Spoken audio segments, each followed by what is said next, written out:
Podcast. Podcast FM. Podcast FM. La voix du net. Des millions de personnes dans le monde ont besoin de porter des lunettes ou des lentilles de contact pour voir ou lire correctement. Depuis le XIIIe siècle, monocle, lunettes et lorgnon permettent de rectifier ces désordres oculaires et plus récemment, les lentilles de contact ainsi que la chirurgie rectificative corrigent efficacement la plupart des problèmes de vue. Malheureusement, toutes ces techniques sont intrusives, obligeant les personnes à supporter des montures plus ou moins gracieuses ou à subir une intervention chirurgicale qui peut se révéler parfois dangereuse. La lecture à outrance sur les écran n'a fait qu'amplifier le phénomène à perte de vue sur la planète. C'est un fait, notre vision est fatiguée par un trop-plein de pixels et aucun système électronique ne permet jusqu'à présent de rendre clair et net le monde numérique qui nous entoure. Les images floues ne seront bientôt plus qu'un mauvais et lointain souvenir grâce aux chercheurs américains de l'Institut des technologies du Massachusetts et de l'Université Berkeley en Californie qui ont mis au point un prototype d'écran qui s'adapte en permanence à notre vue. Le principe du système est de déformer l'image qui s'affiche en temps réel sur l'écran à l'aide d'un algorithme qui analyse votre défaut de vision.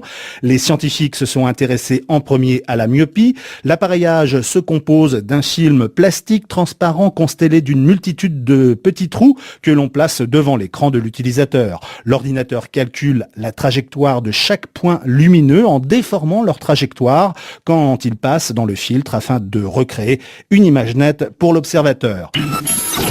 C'est le 3 septembre prochain que Sony tiendra une conférence de presse. Dans le cadre du salon de l'IFA 2014 à Berlin, le constructeur japonais devrait y dévoiler deux nouveautés majeures dans sa gamme Xperia, le Z3 et le Z3 Compact. Sony a récemment annoncé que le rythme des sorties de ses smartphones allait être sérieusement accéléré, et ce afin de rester au goût du jour et ne pas se faire distancer par la concurrence, principalement chinoise comme on peut l'imaginer.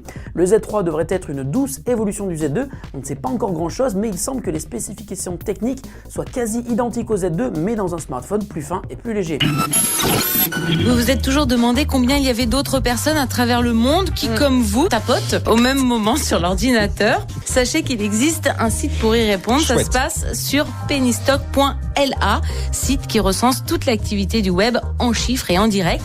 Le nombre de messages postés sur Twitter, par exemple, eh bien, au moment où je vous parle, c'est plus de 100 000 tweets envoyés. Les mails échangés, plus de 200 000. Les applis téléchargées, plus de 32 000. Ou encore la quantité d'objets achetés sur Amazon et leur valeur, plus de 172 000 $. Tout ça en temps réel depuis le moment où vous êtes connecté.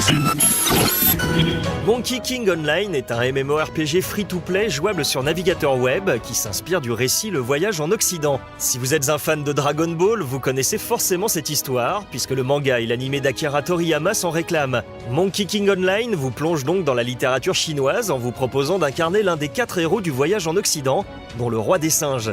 Le titre repose sur une progression rapide et se concentre sur les donjons, l'artisanat et le PVP avec des affrontements entre guildes.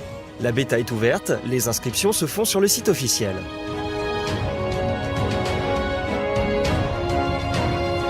Podcast.